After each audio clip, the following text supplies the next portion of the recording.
Տիկին Հակոբյան մի հատված նախընտրական ծրագրից կուսակցության, այդտեղ նշում է Հայաստանյաց առաքելական Սուրբ եկեղեցու փաստացի պետի հեռացում, դա ըստ էության սա բացառիկ է, առաջին կուսակցությունն է, որ նախընտրական ծրագրում այսպիսի դրույթ է ներառում, կարելի է ասել, նախ մինչ այս քայլերը, արդյոք հանրության կողմից այդ հակազդեցությունը վերաբերմունքը ցույց չի տալիս, որ պետք է այս առումով գոնե կանգ առնել ու որպես հետագայում այդպես հաջողություններ չեք ունենալու ու ինչպես եք դա պատկերացնում, ասենք ընտրություններից առաջ, ընտրություններից հետո ընտրվելու դեպքում այս նախընտրական ծրագրի կյանքի կոչումը ոնց եք պատկերացնում կոնկրետ։ Ես առհասարակ մտածում եմ, որ Կտրիչ Ներսիսյանը այս ողջ ընթացքում, երբ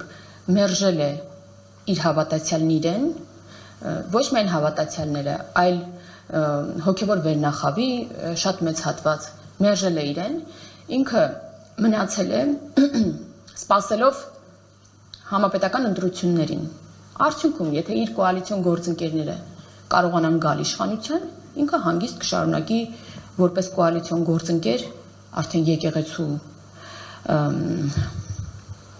տեղամասում, նախընտրական շտաբում իր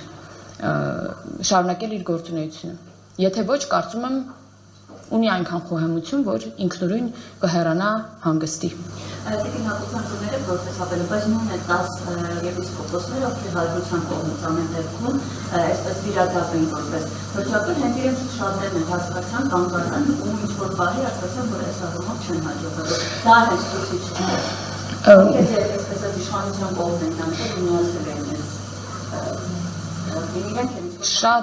Շատ հոգևորականներ միանում են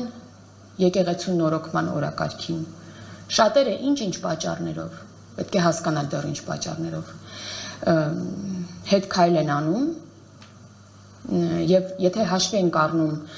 հանրային ասված այն դեպքերը, եւ նույն Կտրիչ Ներսիսյանը ստիպում էր իր հոգևորականներին, օրինակ պատերազմում զոհված հերոսի մուրը բերել միտինգների, վարչապետի դեմ ցույցերի, կարելի է հասկանալ, թե ինչ է կատարվել, որ այո, որոշ հոգևորականներ հետ քայլ են արել։ Չէ՞ որ նա էլ հոգևոր դաշտում ունի իշխանություն եւ նախադեպերը ցույց են տալիս, որ լծակները իր ամբողջությամբ կիրառում է, վատ առումով է կիրառում, ոչ թե լավ առումով, եւ կարծում եմ, ես սրան չեմ ուզում հիմա գնահատական տալ, եւ առաջիկայում արդեն, երբ որ այդ օրակարգը ավելի տեմպը կարագանա, եւ վստահ եմ, որ ընտրությունից հետո հատկապես Կտրիչ Ներսիսյանը ինքը կտեսնի, որ անիմաստ էր, որ այսքան էլ սպասեց, ինքնուրույն կհեռանա։ Եվ այ հետո նոր դուք կտեսնեք, կլսեք նրա մասին այն ինչ որ մեզ լեգենդ է թվում, ինչքան իրական է։ Այնպես ինչպես հեղափոխությունից հետո նույն նախկին իշխանության տարբեր ներկայացուցիչներ էին, տարբեր բաներ պատմում։ Մենք կապ չունենք որևէ նշանակման հետ, հոգևորականները իրենք պետք է գան որոշման եւ ընտրեն տեղապահ։ Մենք ինչ կապ ունենք դրա հետ։